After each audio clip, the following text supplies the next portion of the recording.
এই কার মাঝে রিয়াল, এটা আজকে খেলা না দেখলে মানে বুঝতে পারেন না। সোরের 7 দিন, স্পেনের একদিন, ঠিক আছে।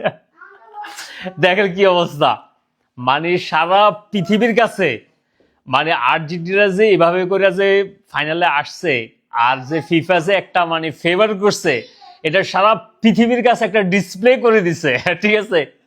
এই দেখেন কি অবস্থা, দেখেন মাত্র 2 শট দিচ্ছে স্পেনে, মানে আপনার 20টা, আর আর্জেন্টিনা মাত্র 2টা পাইছে, ঠিক আছে। তারপর শট অন টার্গেট এদের হচ্ছে 11টা, আর এদের 0। পজিশন দেখছেন 68-32। তারপর দেখেন পাস কাউন্টার 78। ফাউলের দিকে দেখেন দেখেন কিরকম খেলা খেলছে, মানে আর্জেন্টিনায় কিভাবে ঠেলে খেলছে, মনে করছে যে এরা এটা নিয়ে যাইব।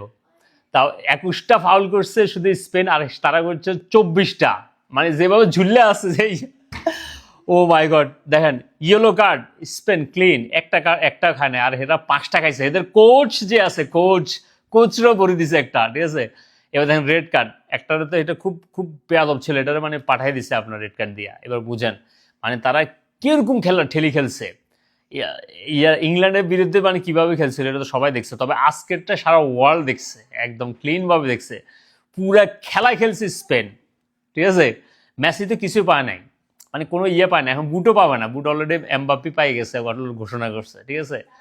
এটারে বলে মানে কার্মা ইজ রিয়াল, ঠিক আছে। তবে যেটা হয়েছে মানে যারা ভালো খেলছে তারা ট্রফি উঠাইছে, এটার জন্য আলহামদুলিল্লাহ আমরা স্পেনকে সাপোর্ট দিছি, স্পেন চলে গেছে, ঠিক আছে, আলহামদুলিল্লাহ।